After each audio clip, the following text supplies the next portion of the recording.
everyone. Welcome to the Yarn and You Girl podcast. I'm Janine, your host, also known as Yarn and You Girl.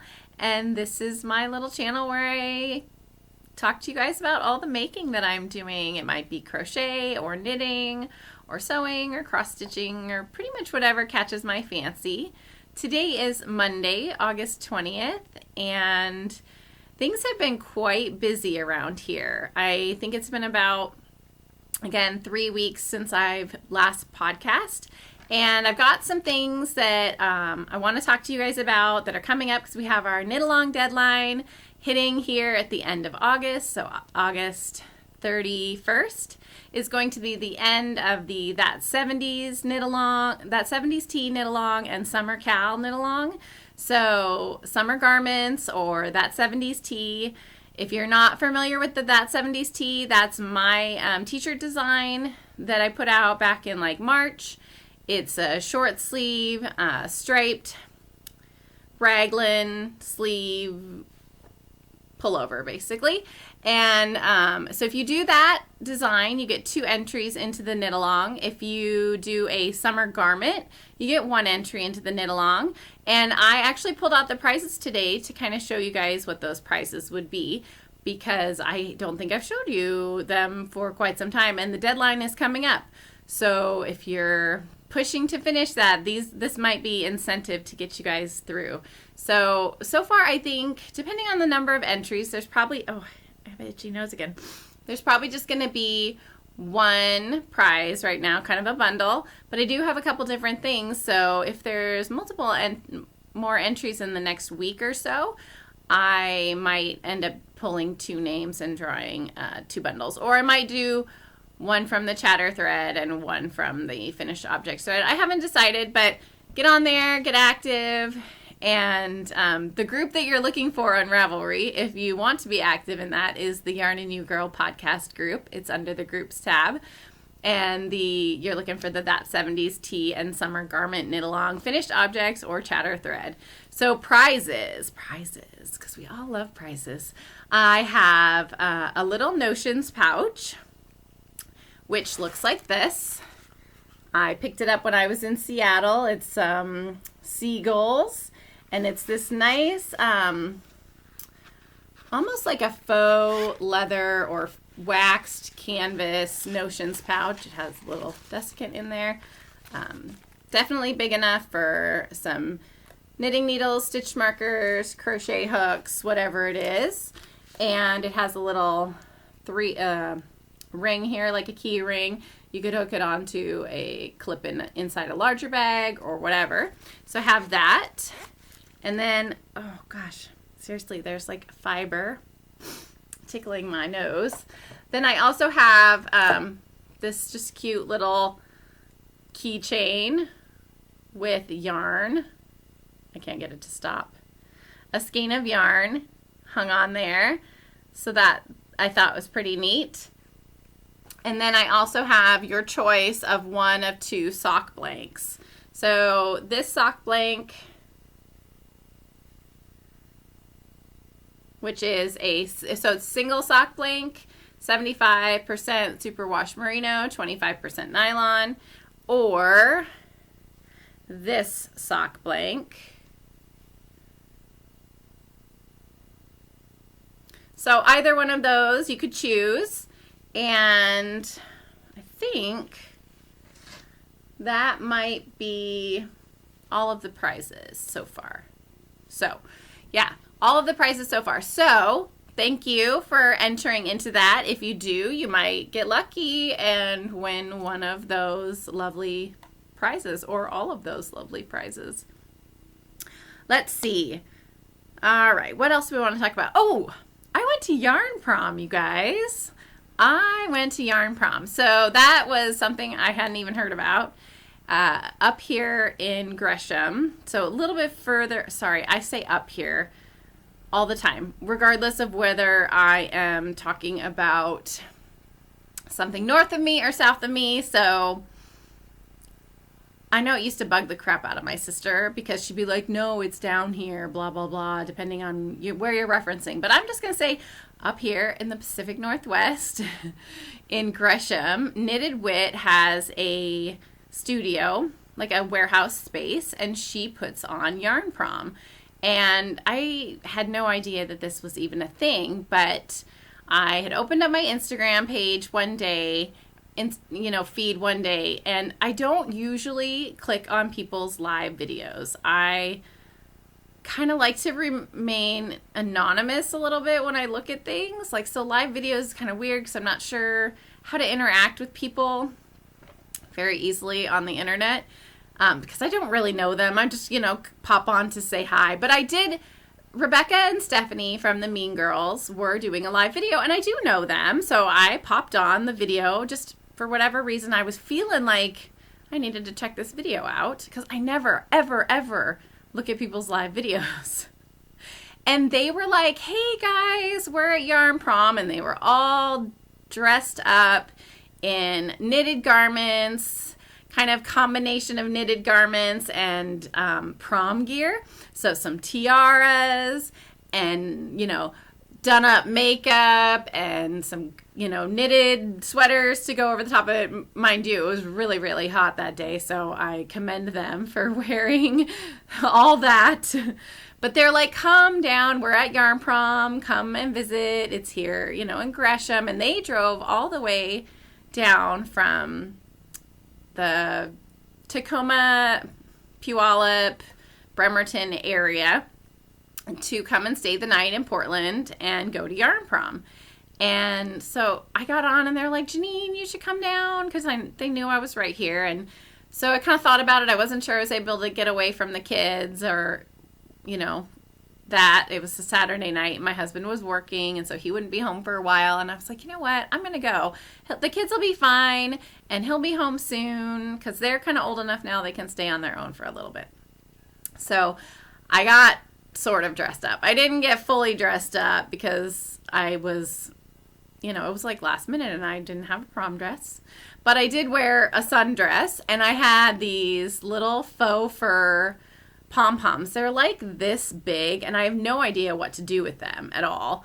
But I decided, I could probably accessorize them, and I stuck them through the post because they have a little loop attached to them that you can tie onto your yarn for your finished object or wherever you want to put it. Well, I stuck that loop through my post of my earring here, and then I had them kind of like big puffy hanging pom-poms off my ears. And then, I'd done up my hair and I put a little like pretty, sparkly clip in it and stuff. And I went down to Yarn Prom, and they had full on dance floor and DJ and spiked punch and small kegs. And I mean, it was this fun thing. They had a couple tables set out, which I think they would do better to have maybe some more tables set out in the back, because a lot of us were just sitting out in the back knitting, and there wasn't a lot of table space or chair space. But we sat, we knit. There was another gal who came down who happened to see the live video. Her name was Hillary. She came down, and we just kind of hung out, the four of us, and kind of met a couple of the people at the table, but not really a lot of the people because, I don't know, people were kind of doing their own thing. And we didn't dance or anything, and we didn't drink either, but we were having such a good time. And Rebecca was super hungry because she's doing like intermittent fasting or trying to do intermittent fasting. And I don't know, she may not be doing that at this point. I don't know, Rebecca, are you still doing intermittent fasting? But she hadn't eaten for a significant period of time. So if you know what intermittent fasting is, my brother does it sometimes to for his maintaining his weight and regulating, I don't know, athletes do it, things like that. I don't know how effective it is or what the studies and stuff are behind it, but you're only supposed to eat for a certain chunk of time during the day. And I think Rebecca's chunk of time was like 3 p.m. to like 11 or something like that. And she hadn't even had a chance to eat that day at all. And so it's like 7 o'clock, 8 o'clock, and she still hasn't eaten. And we're like, dude, let's go get something to eat. So we decided the yarn prom was kind of dying down. We picked out some yarn, bought some yarn, and decided we would go to Edgefield, which is a McMenamins here, or in Gresham, that is an old converted insane asylum, basically. So McMenamins in the Pacific Northwest is a big company. If you're not from around here, you probably won't even know what I'm talking about. But they're a big company who do restaurants and hotels, and they take old buildings, so old churches, schools, warehouses, whatever, like this insane asylum, and they refurbish them to be a destination place and it's usually a restaurant. There's some, depending on how big the area, there's hotels. Sometimes they'll do a theater in there as well. So Edgefield, is this beautiful property that the buildings used to be an insane asylum. And I know this because my sister in high school dated a guy who lived out in Gresham, and at the time it was still an abandoned insane asylum. So they hadn't had crazy, insane people there for a really long time. It had been shut down, but it was an old abandoned building that used to have insane people living there. So they would drive up there in high school and middle of the night and walk around the grounds and kind of freak each other out and stuff. And so I'm explaining this to Stephanie and Rebecca, and I think they were a little freaked out that I was going to do something to them because I was driving. We dropped their car off at their hotel, and then I drove my car, and then Hillary drove her car, and I drove Rebecca and Stephanie in my car. And just because I'm more familiar with the area than they are, and I figured it would be easier for them. But I think they were all scared that, I told them it was an insane asylum, and Rebecca's like, okay, I want to go home now. I'm afraid Janine's going to axe murder us. And it was so much fun, though. So we had dinner at Edgefield and just hung out. I swear it was like midnight by the time we got done. And we just laughed the whole time, had so much fun. So I really enjoyed that, ladies. I'm glad that you pushed me to get out that Saturday night because I wasn't doing anything at all. I was just sitting at home. And I probably would have just sat at home. And I almost did just sit at home and go, oh, I'm not going to go. I can't go. Sometimes I get a little introverted and don't want to go out in public. But I had so much fun. And I think part of the reason I sometimes get introverted is it's awkward in public sometimes. It's awkward when you don't know people to have to make small talk. And I at least felt somewhat comfortable with these girls, but I am always extremely loud and kind of obnoxious in the beginning when people first get to know me because I'm nervous. I'm a big personality sometimes, and I get lots of nervous energy when I'm brand new and don't know people very well, and that can come off as a little, she's out there, she's crazy kind of thing. So, but I swear I'm the nicest person ever. I just might annoy you a little bit in the beginning, that's all. But anyway, so I'm a little self-conscious sometimes about my big, awkward, just getting to know you personality. But I had so much fun, and I hope that they had fun because it was such a great time just chilling and knitting and hanging out. I did end up purchasing some yarn from Knitted Wit, but I will show you guys that in the acquisitions portion of the show at the end. Yeah, I think that's it for that. But it was a lot of fun. So I am actually going to be going to Starlight Knitting's soiree. Let's see. It's Starlight Knitting's super swanky soiree. I have my ticket. So again, I didn't even know this was going on. But by watching some of my local podcasters in the area, I was watching the Naughty Knitwits and Leslie and Michelle. We're talking about the Starlight Knitting Society. They are expanding their shop and having this kind of like a party to celebrate that, and also I believe to raise money for the expansion. So you buy the ticket, and your ticket gives you an entry and a raffle ticket, and they have a lot of makers supplying prizes and things like that. So I'm going to go to that. That's this Wednesday night, August 22nd at 6:30 at the Starlight Knitting Society in Southeast Portland. So if you're in the area Wednesday night and you want to go to the soiree, you should head over there. I'm going to be there, and I think Leslie and Michelle are going to be there because I know Leslie got her ticket already. She at least showed it on her, not recent podcast, but the one before. I think Michelle's going to, and it should be pretty fun. So again, I'm trying to get out of my comfort zone and get to know people past that awkward Janine beginning stage. But I'm excited about that. And I bought like one of their t-shirts and stuff too, just to kind of support them. I would really like to have my own brick and mortar someday. And I know that is, it's rough to have a brick and mortar. It costs a lot more than an online store. So I wanted to support them because I think sometimes, I can't get all the same yarn that a brick and mortar can get. And I want to get some of that yarn as well. So I'm going to that on Wednesday. So that is one of the other things that's going on. And then I released my Hepzibah Light pattern, which is why I'm wearing it today. So it's a little, not quite warm yet. It's still a little warm, but the Hepzibah Light is now available on Ravelry. It's a pay-for pattern, and it is a lighter fingering weight version of my original Hepzibah shawl. So I did mine in Mrs. Crosby's satchel in the new leaf colorway. Gosh, every time I take it off, the color goes wonky. So it's this just lovely green, and it's a really easy on the bias triangle shawl that has all sorts of different texture and detail to it. The sections change all the time. You're constantly doing something different.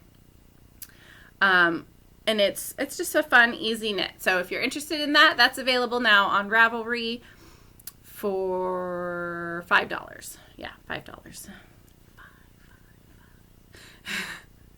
Anyway, and I have new winners that I need to draw. I drew for the giveaways that I've done.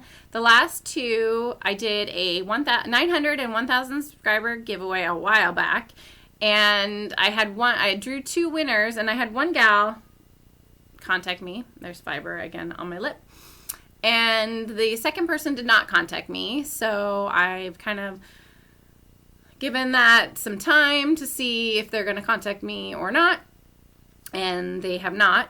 So, and then the other one, the last, 2 episodes ago, I got donated a cast-on case from these gals here.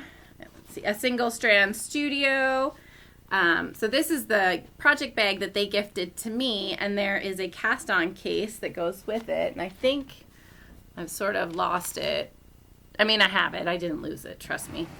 But it's basically a case that holds all your supplies, so your needles, your hooks, notions, things like that, and it's just kind of nice fabric fold-over case. And I have one of those for you as well, and the person who I chose for that did not contact me either. So I've got 2 winners to let you guys know. So if you are one of them, contact me on Ravelry, yarnandewegirl, and let me know that you heard this, and I will get in touch with you and get your address and all that good stuff and get it out to you. So for the cast-on case by a Single Strand Studio, the new prize winner is Fanny Knits, and her name is Steph. So Fanny Knits on Ravelry, you won the cast-on case from a Single Strand Studio. So congratulations, get in touch with me. And for my 900 and 1,000 subscriber giveaway, I have this Ariosa Classic Elite. I have 2 balls of this. It's a bulky in the, I don't know if it actually has a color 4857. It's this very light blue, and that's going to HeatherCtn. Heather, congratulations, you win 2 balls of the Classic Elite Ariosa. Please get in touch with me. Thank you so much for subscribing, and congratulations on that, and I will get that out to you guys as soon as possible, or as soon as you guys get in touch with me. So hopefully those people will contact me and claim their prize. If not, we'll just keep drawing until somebody does. Let's see what else. I actually did show notes today, you guys. But see, it's so funny. When I do show notes, it takes me about 6 or 7 tries to even get the ball rolling with the take or with the video, because I get stumbling over my words. What am I supposed to say? Blah, blah, blah. So anyway, but I think we're moving on to actual knitting and actual content. So let me show you my FO, and it's kind of an FO fail in my opinion. So, well, it's not a fail. It is a learning experience. That's what I'm going to call it, a learning experience, because, yeah. So anyway, let me just show you. You guys all know I've been working on this new design that I thought would be super cool. And while I still think it's super cool, the idea, it definitely needs some work. So first of all, it's in my rock and roll base, which is a sparkle. So 75% superwash merino, 20 nylon, and 5% silver stellina. Oh God, froggy in my throat.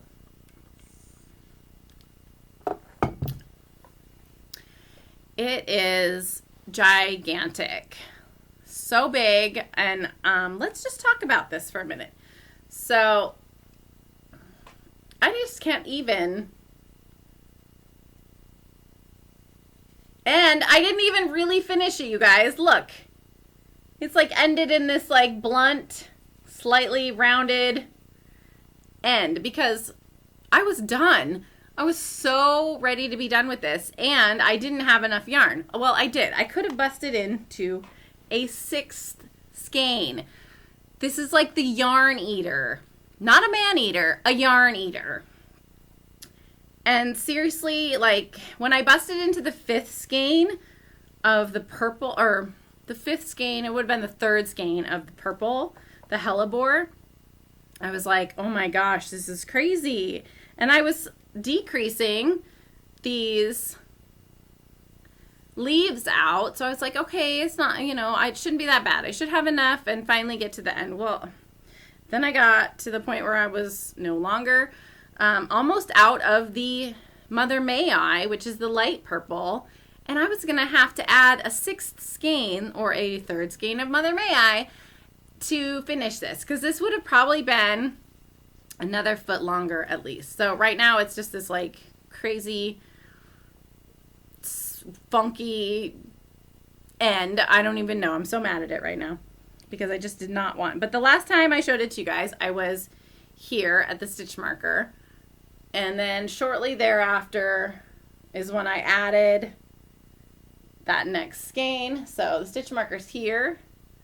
I added the next skein of purple here, and I was going to have to add another skein of the light purple. So let me just show you, see if you can get a really clear picture of how ginormous this is. Oh, I'm rolling over things. I have not woven in ends.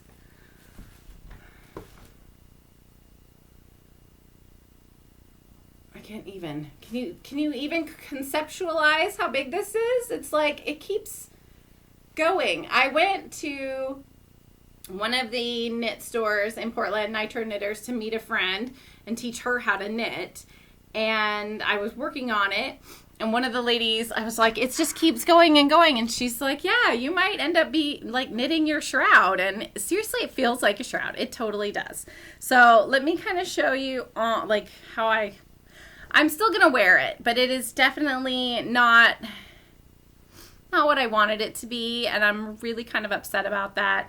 I know what I need to do to fix it, because first off, I was thinking, okay, the whole idea was it was supposed to be just like basically this big, right? This is a perfect garter stitch triangle shawl with this lovely edge.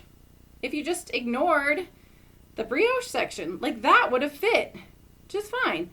Or if I just had just the brioche section, you know, that would have fit just fine too. But I had to combine it and ended up with so much. So if I hadn't, every time I added one of these, I added 8 stitches. And I wasn't really thinking about that when I was doing the design. So this is the design process, you know. I mean, some people might do the math ahead of time.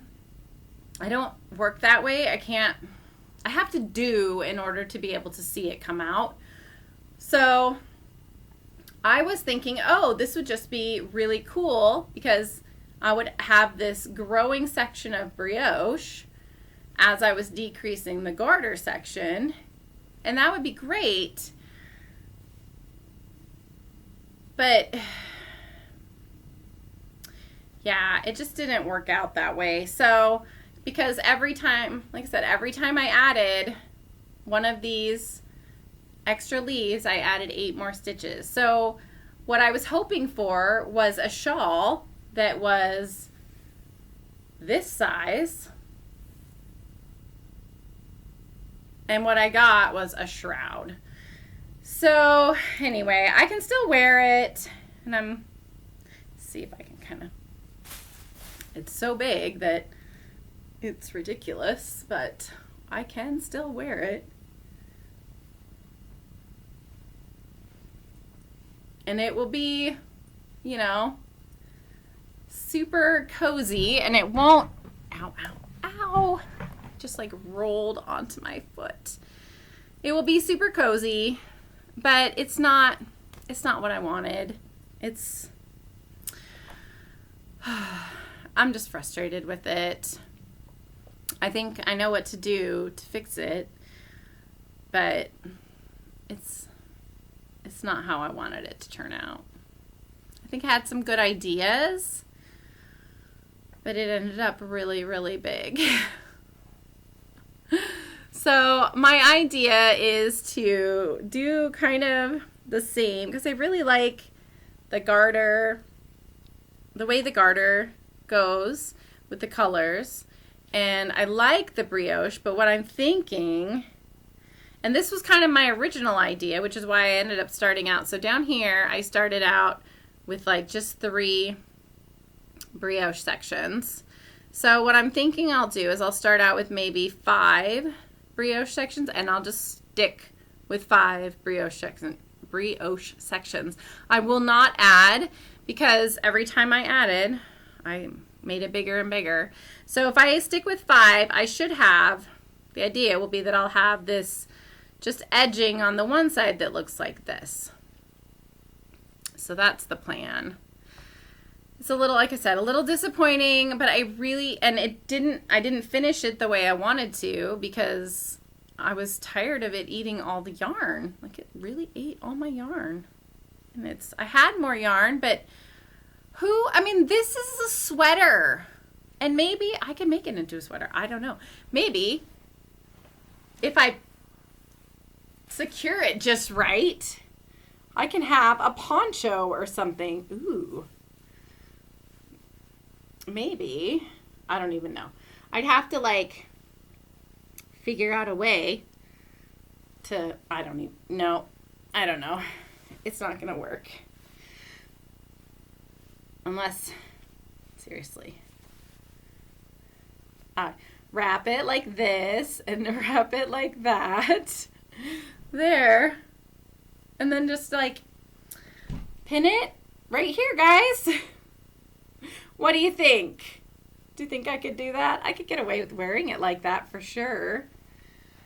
Oh my gosh. That's crazy.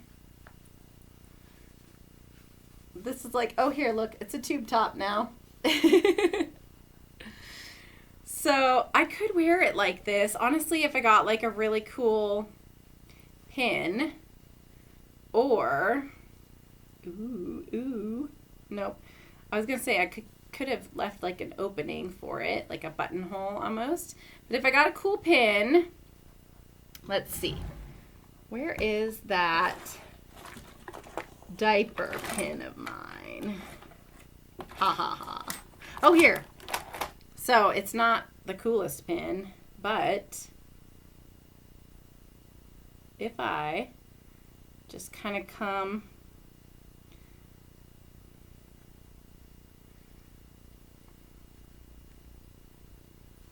I could wear it like that. That's actually kind of cute. It's not what I was expecting, and I will not be writing the pattern like this, you guys. I'm sorry, but I just won't. I can't even imagine trying. But it's like a sweater at this point. Or, ooh, I could just tie it. It's not quite long enough, but I could. Let me see if I can wrap this a little bit tighter. Sorry, I'm talking to myself now, guys. Oh yeah, I could get down with this. I could get down with this. This is actually kind of cute. It's not, like I said, it's not going to become a pattern. Not this particular one, but I could get away with wearing it at least like this. I think that's cute, actually. Okay. Hey, look, I just figured out a way to wear it without, like, feeling like I completely failed on this knit. Anyway, okay, so that's my finished object, and that is how I will wear it. Thanks for letting me, like, run my ideas by you guys. Oh my goodness, it's so big, though. It's so big. So, yeah, I'll have to play with that, but that's not bad. I can do that. I can feel good about that, too. I was not feeling good about this shawl at all because it was so big. But now it's almost like a wrap shirt with some cute pants and a like tank underneath. That's not that bad. I don't know. It's definitely, like I said, I don't think it will end up being an actual pattern like this because I kind of winged it. But that's not bad. I can actually do that and wear that like that. Oh my gosh, okay, I have the worst, ow. You guys, I'm a mess. I'm a total mess today. So I have this really old, bad computer chair, right? And then I have this really ancient, one of those super heavy desks. But I don't have the plastic underneath the computer chair on the rug that makes it go smooth and roll just up and down. So I have to put some force behind it to roll my desk or my chair up to the desk. And I swear, like the legs are messed up. And so every time I try to roll it up, I hit my shin. Or not my shin, my Achilles, the bone on my foot. I don't like it. Okay. And it hurts. Let me put this back on. And let's move on to works in progress. I've got a couple of things that I've been working on. So I've finished, well, I'm not finished. I finished one ball of the yarn for my That 70s tee. So I've actually made some significant progress. It's maybe about 3 inches since you guys saw it. So here is where you last saw it. And this is it down here. So that body is growing quite nicely. I have to wind up the next ball of yarn. See, I wanna stand up to see how long it is, but it's a crop top right now. So it needs a couple more inches at least. I want, the body to be decent length. It needs a couple more inches, and then I just need to finish off the arms and the sleeves, and I'll be done. So I need to wind up that next ball of yarn. This yarn is O Loops, the Fashion Knot base, which is 75 superwash merino, 20% nylon, and 5 gold stellina. And the color of the light blue is Spring Skies, and this speckle here is through the Trapdoor. And so I'm working on that. I did do more of it. I brought it with me camping, and I have this bag that I was using to kind of carry it around with me from my friend Amelia, and it's got like a short handle on it. So we went for a walk when we were camping this last weekend, and I wanted to bring this, but it wasn't long enough to put around my wrist and hold the bag. So I bought this little cheap carabiner and hooked it onto my belt loop and then walked around with it like that. So that worked out really well. Then it poured down rain on us, so it was kind of damp knitting, which wasn't very good. Not a good idea to try to knit when things are damp. It just doesn't want to, the yarn doesn't want to move as much or slide as much, and the wool kind of starts to get a little bit stickier. But I did make some progress when we were camping, which, okay, it rained when I was camping, you guys.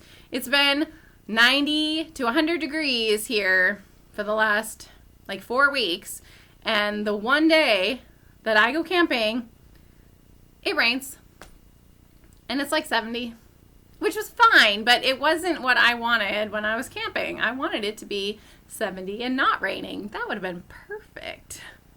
I like the rain, don't get me wrong, but 70 and not raining would have been better. I'm just saying. Okay, so the other thing I've been working on is my Brioche Shusui Shrug by Suzanne Sommers. This is, again, I don't have it on a very long cord. I really need to get better cords to show you guys like what's going on with this stuff. But the last time you guys saw it, it was here. I've only done a little bit, but I have finished all the first section, and I've started to do the armhole increases. So I've done like one section of the armhole increases, or one row basically of the armhole increases. So you can't really see how big it is just yet, but it's really, really fun, and I like the way it's coming out, and I was glad to be working on it again. So I am doing a similar color palette to her Shusui Shrug that's in, or Shusui? I don't even know, right?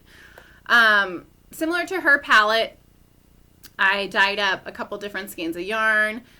So I have one is the main color is my Koi Pond, and the contrast color is Mintastic. So it's a very similar base. One's just a solid and one's the speckle. And then I will be probably doing an orange trim like she does in her pattern. A couple other people have started knitting this, and I will say they've talked about the beginning and how the beginning is kind of hard, and it is hard. I had a difficult time with it as well. It took me a couple tries to get it to look right, but and the video was helpful, but again, I also struggled after the video because I didn't know where to go, but I did finally manage it and got it so it actually looks like the I-cord is supposed to look, and it's smooth and everything. So that's that. I am going to be working more on this because I like doing the brioche. I think it's really fun, and I know people are really scared by it, but it's not, to me, it's no longer scary. It's nice and repetitive and very flowing for me. So that's my Shusui Shrug. Anyway, that's on my alternative sock base too, which is just my 75% superwash merino and 25% nylon base. Then I have been working on my Stitch Surfer socks. These are Stitch Surfer is a free pattern on knitty.com, and you can find it on Ravelry though, and it links to the Knitty website. Oh my gosh, I'm all tangled up though. I am using 2 different yarns. One is from Two Sisters Yarn Co., the striped one, and it is Michonne colorway, so that's this one over here. And this is their ball band, Two Sisters Yarn Company.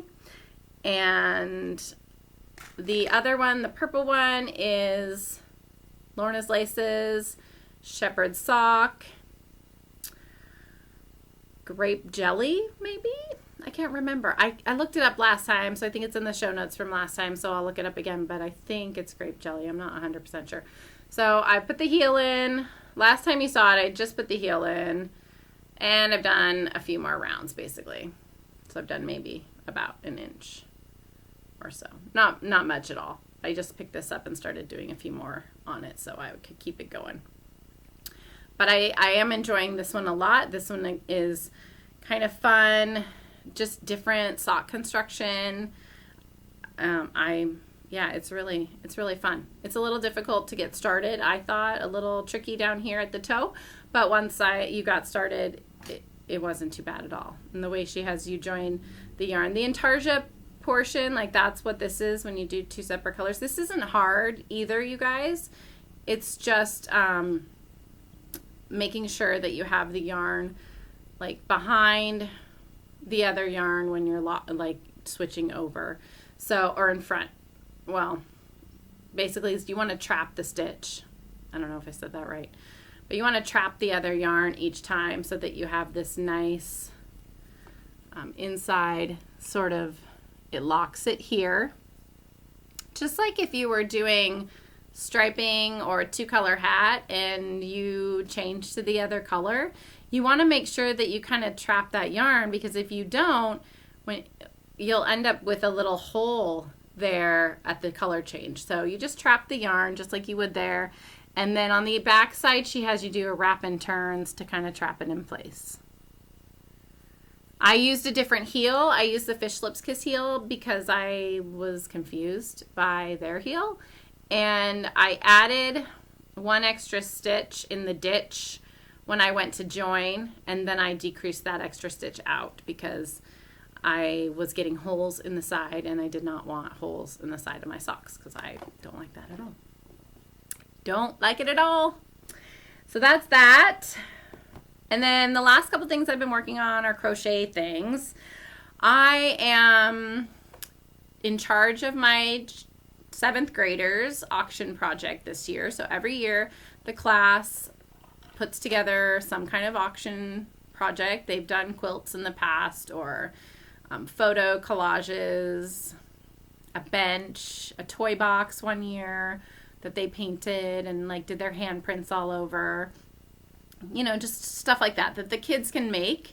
And I've been really wanting to teach them a fiber craft and have them do something like that for their auction project. So this year I talked it over with some moms, just kind of asked what they thought, and I think they're old enough to kind of really grasp the concept of crochet. I chose crochet granny squares because I think they are a little bit faster to produce, especially for kids, and it's maybe one less thing. You know, it's a little bit more forgiving, a little bit easier concept, I think, to learn.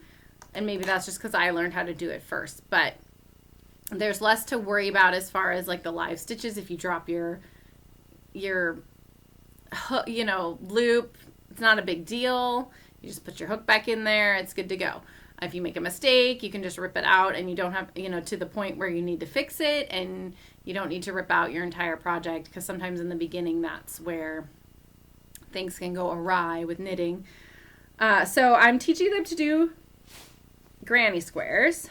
I got together with a couple of the moms to teach them how to do some granny squares, these granny squares, so that once we got going, I wasn't the sole person teaching the kids how to do this. So I pulled out some scraps. I am using my H crochet hook and some worsted weight yarn, and I actually taught myself how to left hand crochet, which that was kind of tricky. But I know a lot of people who are left-handed complain about right-handed people trying to teach them because they have to, or they talk about how hard it was because they have to sit and mirror what they do. So I had a gal who was there, and she was left-handed, and so I was teaching her how to do it, and so I felt like I should learn how to left-hand crochet as well. So I've got, this is my left-hand one so far. Looks pretty good. And this is just some old Madeline Tosh vintage, I think. I think that might be DK weight, but whatever. And it's Cove color. I had it left over from my flax sweater that I did a long time ago. So I did, a little bit of that. I'm just going to probably go around one more time, and then I'll use this as a coaster because I got a new table and I need some coasters. So I have a bunch of these that I'm kind of practicing on, so I'll just make some coasters. And then the other one I was working on to actually show the kids like the size that they need is a larger one. So the last episode I showed you the pink square that I worked on. I didn't really like the way that square came out, so this was the crochet pattern that we're going to be doing. Plus this is actually easier because it is essentially the same thing over and over and over again, and it was quite easy to teach. I will actually be doing a video for this. It's not anybody's particular pattern. I'm going to be doing a video and putting it up on YouTube so that my students can reference it if they're at home. But ultimately, this isn't as big as it needs to be. It needs to be a 12-inch square. So I have 30 kids, I think, or about 30 kids, and I want the blanket to be a decent size. And so I think they're going to need to each make one 12-inch square. Now, I fully recognize that I will probably be finishing some of these squares, maybe. There might be some students that make more than one because they might be more ambitious about it. I have already started teaching my son Jordan, and so he's got a little bit of one, but he started doing it in a DK, and so I think I'm actually going to have him restart it in the worsted weight color that he wants. That way, the one he's practicing will just be the one that he's doing. And then he can also help the kids in the class as well. But this is just a basic single color granny square. Now, a lot of times you'll see these and they'll be multiple colored granny squares. So I'm just doing a single colored version because I thought multiple color would be hard. But all the kids are going to get a separate color. And so they'll all have a different color, and I bought all the yarn for it. I think Knit Picks loves me this month because I made like a giant purchase. Now, the families will be helping me to pay for all this, but for now I just wanted to get all the yarn. So let me show you guys all the yarn I got. It's in this giant box. And it's, I swear, every single Knit Picks Swish worsted color. Well, that's not true. All of the actual colors and none of the neutrals. And I think what I'm going to do is, so each of the kids will get a color. And I bought 2 balls of each because I don't know how much it's going to take. And depending on the child's gauge, it might need more yarn or less yarn. And then because traditional granny square blankets, the ones that I like have like black in them, are usually like bordered black. I'm going to do a border in black. So I have not bought the black yet, but I've got all the colors, greens, different oranges, coral,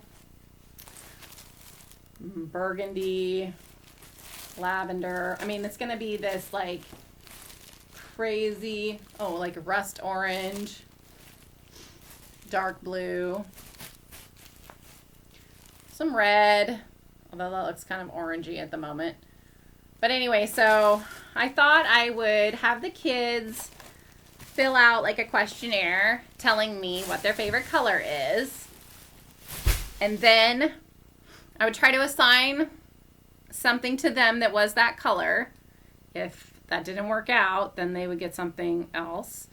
But then I would at least try to get them a color that they would be happy with.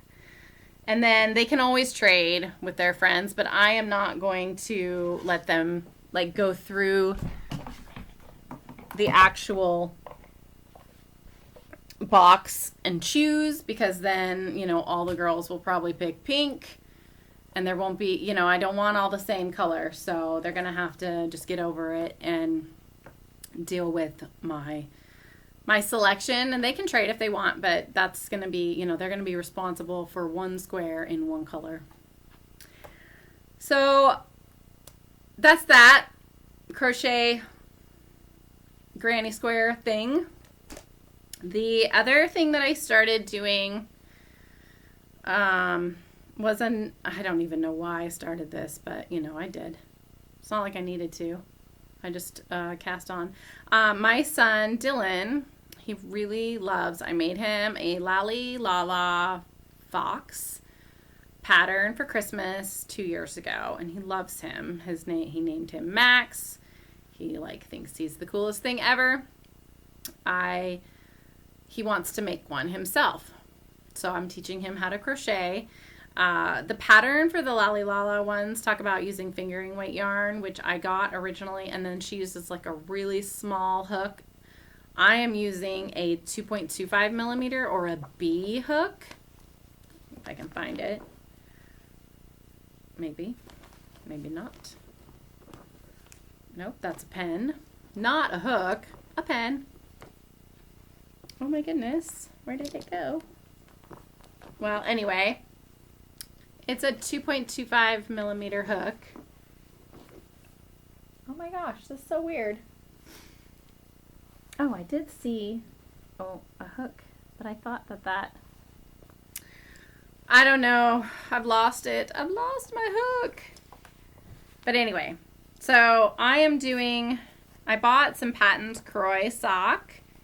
I also wanted to do I've been wanting to do the Lupo the Lamb one, and Dylan picked out the toadstool, so Paul the toadstool, and they're Lalylala. I think they kind of look like Teletubbies, to be honest. They're cute though. So the Lupo the Lamb, I started with Patons Kroy sock. This is the flax color. And then also Gentry Gray. So this is going to be the body. And then I don't know if you've seen the lamb, but he's really cute. He's got like a bobble stitch around the body, and she does it in a dark, brown like this, and then a cream colored base for the outside. I am doing it in the charcoal base for an outside, or the gray, and mine's going to be the black sheep, because I just thought that was kind of cute. And so I've got legs started, but so teeny tiny crochet hooks, way smaller than the last one I did. I have not stuffed them. I ran out of stuffing. I actually took the stuffing to my sister's house. The legs are all wonky right now. I took the stuffing to my sister's house because she needed to fix some pillows that go in her classroom. And I happen to have some extra stuffing, and I'm the one who ended up needing to fix her pillows because she doesn't have a sewing machine. So I brought my sewing machine over and my extra stuffing. Well, now I have to get more stuffing because I decided I'm going to make this. For whatever reason, the bottom of this one is like more rounded, but it doesn't matter. So I've got one round of the popcorn, and this is really pain in the butt yarn to crochet with, especially on such a small hook. So I was trying to teach Dylan how to crochet with a small B hook, which I don't know what I was thinking, and this really small yarn. I'd also bought some of this. This is Lion's brand Sock Ease, I think. Very splitty for the cream, because I was originally going to do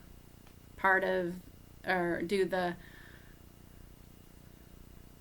cream body for this guy, but this was so splitty and so frustrating to work with that crochet hook that I am not using it for that. But I like these three colors together, so it could become like a small colorwork sock, like a Waiting for Henry sock would be really cute, or something.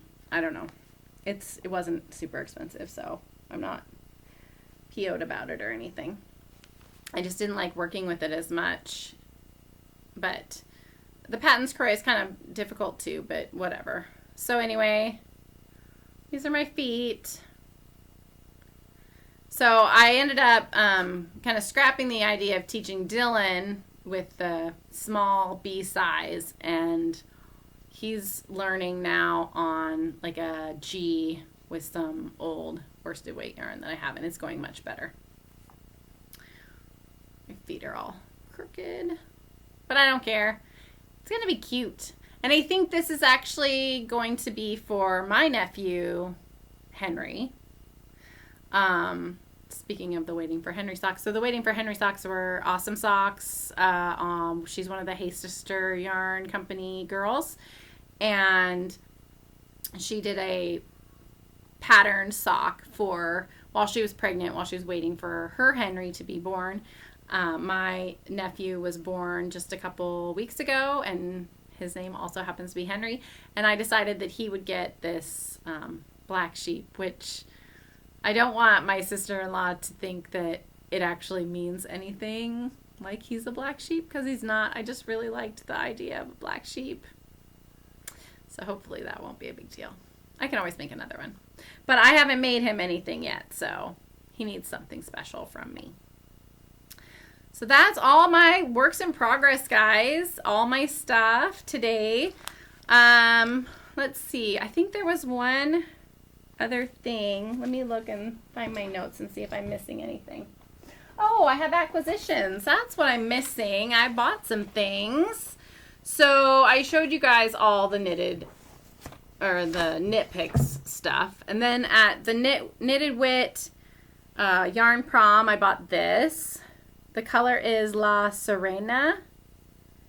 And I just liked it. It's really dark, olives and purples and blues, and I thought that was really fun. I have no idea what this is going to be, but I liked it. I thought it would be a cool something. You know, I just wanted to buy something because I was there. I didn't really need anything. And then I bought off of a D-stash some Brooklyn Tweed Loft, which I told you guys about last time.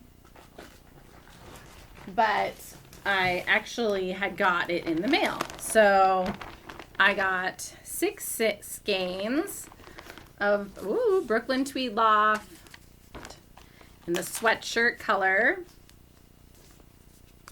This lovely gray. And originally I think I was going to do a wool and honey sweater from Andrea Mowry.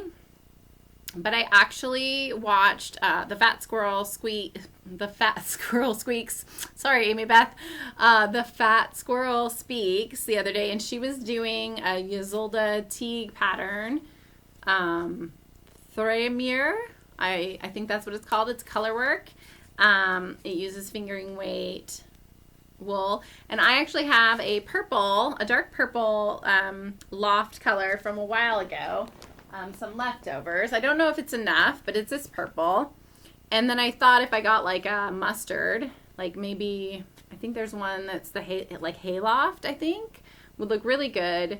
This being the main body, and then the purple and the hayloft as the color work of the Thremure, I think. But that's knitting in the future. The next sweater. Once I finish my That 70s tee, and then I still have my laid-in tee. I actually need to stop being lazy and provisionally cast on the next section. But I've been lazy. I haven't wanted to provisionally cast on, so, you know. I do want to do this one. It looked really cute. It was a nice color work sweater. And I've wanted a sweater in the Brooklyn Tweed. And so I've been thinking about which one. So it was either Wool and Honey or Thremure by Ysolda Teague. So that is my acquisitions. And yeah, guys, I think that's it. If you're in town on Wednesday, go to Starlight, say hi. I would love to see you there. And yeah, until then, you guys, until next time, keep your needles moving and be crafty all the time. Bye.